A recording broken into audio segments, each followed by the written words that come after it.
Top 10 facts about the amazing Spiderman 1 movie, जिनमें आपको पता चलेगा कि इस मूवी में ऐसी कौन कौन सी चीजें हुई थी जो कि टोबी मैगवायर की स्पाइडरमैन मूवीज में नहीं थी। एंड एक्टर एंड्रू गारफील्ड को स्पाइडरमैन की कॉस्ट्यूम पहनने के बाद कौन कौन सी परेशानियों का सामना करना पड़ता था। और साथ ही पता चलेगा कि पहले इस मूवी में हमें द लिजर्ड के साथ और कौन से 2 विलेंस देखने को मिलते, जिनमें से एक को Indian actor Irfan Khan play करता। और इसके साथ बहुत से कमाल के द अमेजिंग स्पाइडरमैन 1 मूवी से जुड़े फैक्ट्स आपका इस वीडियो में इंतजार कर रहे हैं, तो वीडियो को पूरा जरूर देखना। And let's begin the countdown with heavy spoilers.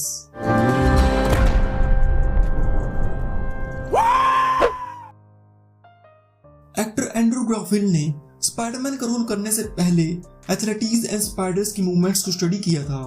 And as a Spiderman अपनी मूवमेंट्स को ज्यादा से ज्यादा फ्लेक्सिबल रखने के लिए योगा एंड पायलट जैसी फिटनेस एक्सरसाइज भी करता था।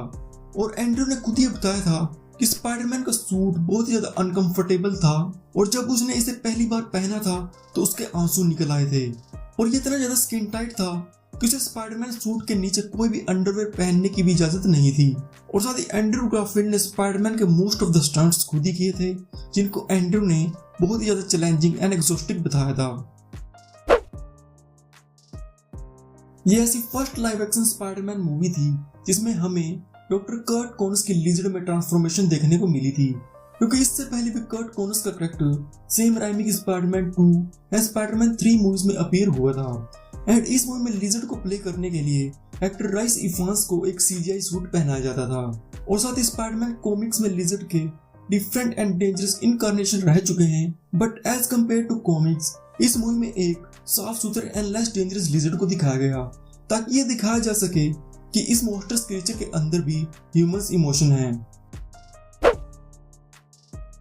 इंडियन एक्टर इरफान खान ने इस मूवी में रजित राठा का रोल प्ले किया था, जो कि ओस्कॉम में एक सुपीरियर एग्जीक्यूटिव होता है। एंड डायरेक्टर मार्क वेब ने खुद को इरफान खान का एक फैन बताया था, क्योंकि वो In Treatment series, The Namesake and The Warrior movies में इरफान के परफॉर्मेंस को देखकर बहुत ज्यादा इंप्रेस हुआ था। इसके बाद मार्क वेब ने इरफान को रजित राठा का रोल ऑफर किया था, बट पर्सनली इरफान खान इस रोल को करने में बिल्कुल भी इंटरेस्टेड नहीं था। और फिर बाद में अपने बेटे के कहने पर इरफान रजित राठा का रोल प्ले करने के लिए तैयार हुआ था। डायरेक्टर मार्क वेब इस मूवी में एक मस्कुलर स्पाइडर की जगह एक स्किनी एंड पतले से स्पाइडरमैन को दिखाना चाहता था, तो इसलिए इस मूवी में स्पाइडरमैन कॉस्ट्यूम का डिजाइन ऐसा रखा गया था जिसमें स्पाइडरमैन की बॉडी देखने में ज्यादा लंबी और लचीली लगे, बिल्कुल किसी एक्रोबैट की तरह। और इन्हीं कंडीशंस को ध्यान में रखते हुए स्पाइडरमैन कॉस्ट्यूम पर स्पाइडर की बॉडी को छोटा और उसके लेग्स को ज्यादा बड़ा बनाया गया था, क्योंकि डायरेक्टर मार्क ये दिखाना चाहता था कि ऑडियंस को ऐसा लगे कि Spiderman costume and web suits को पीटर पार्कर ने खुद ही बनाया है। एंड इस मूवी में डिफरेंट लाइटिंग कंडीशंस के हिसाब से डिफरेंट सूट्स का यूज किया जाता था।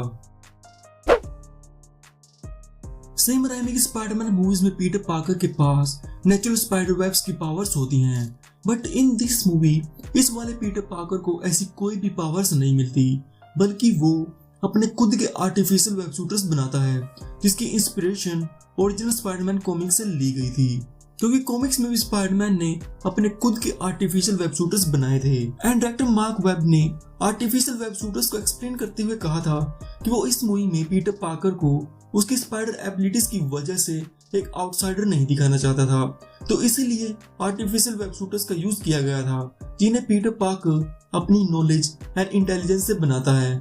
और यही चीज इस वाले पीटर पार्कर को स्पेशल भी बनाती है।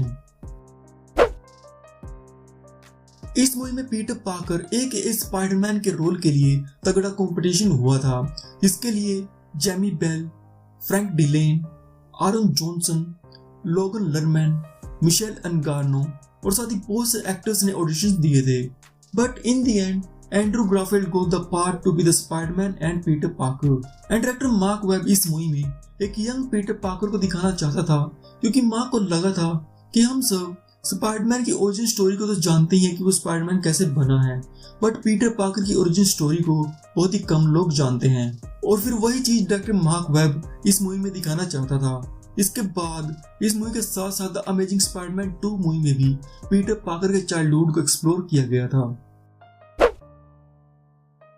डायरेक्टर मार्क वेब इस मूवी को ज्यादा से ज्यादा फिजिकल एंड मोर रियलिस्टिक रखना चाहता था। तो इसलिए इस मूवी में ज्यादा स्टंट्स एक्टर एंड स्टंटमैन्स ने खुद ही किए थे और फिर उसके बाद नेसेसरली सीजीआई एनिमेशंस का यूज किया जाता था। एंड इससे पहले आई स्पाइडरमैन मूवीज में स्पाइडरमैन स्विंग्स को कंप्यूटर की मदद से क्रिएट किया गया था, but in this movie Spiderman swings को भी स्टंट रिग्स की मदद से प्रैक्टिकली किया गया है ताकि स्पाइडरमैन की एक्टिविटीज देखने में ज्यादा से ज्यादा रियलिस्टिक लगे।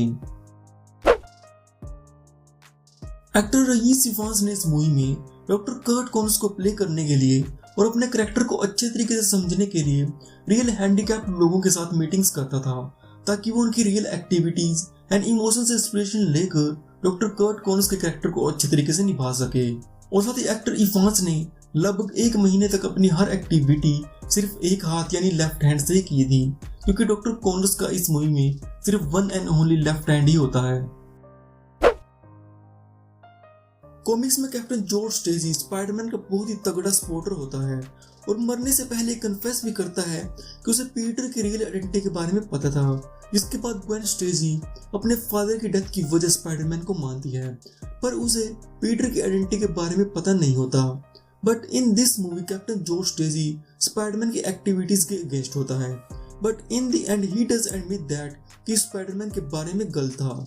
एंड इस मूवी में भी Gwen Stacy and George Stacy दोनों को ही पीटर पाकर की रियल आइडेंटिटी के बारे में पता चल जाता है और एट सम पॉइंट ये दोनों पीटर पाकर को एज ए स्पाइडरमैन सपोर्ट भी करने लगते हैं। Originally the amazing Spiderman movie में हमें सबसे पहले द लिजर्ड के साथ साथ 2 और मेन विलेंस देखने को मिलते, जिनमें से फर्स्ट प्रोटो गॉब्लिन होता जिसे इरफान खान प्ले करता। इसमें हमें डॉक्टर रजित राठा की प्रोटो गॉब्लिन में ट्रांसफॉर्मेशन भी देखने को मिलती and second main villain big will होता। बट ऐसा करने पर इस मूवी में पीटर पाकर एंड डॉक्टर कर्ट कॉनर के साथ साथ और भी ज्यादा ओरिजिन स्टोरीज हो जाती, इसके बाद ज्यादा फाइट सीन्स भी होते और फिर स्टोरी के हिसाब से इस मूवी का रन टाइम भी और भी ज्यादा बढ़ जाता। तो फिर इन्हीं सभी चीजों को अवॉइड करने के लिए द अमेजिंग स्पाइडरमैन मूवी से इन सभी एलिमेंट्स को रिमूव कर दिया गया और फिर हमें 1 हीरो वर्सेस 1 विलन की स्टोरी को ही दिखाया गया। तो ये थे द अमेजिंग स्पाइडरमैन 1 मूवी से जुड़े टॉप 10 अमेजिंग फैक्ट्स। और अगर आपको अपनी किसी फेवरेट मूवी या फिर टीवी शो के फैक्ट्स के बारे में जानना है तो मुझे नीचे कमेंट्स में बताइए, मैं जरूर उस पर वीडियो बनाऊंगा। And if you enjoyed then like this video, subscribe factors for more fact videos like this one. तो मिलता हूं आपसे नेक्स्ट वीडियो में। Till then bye bye, piece.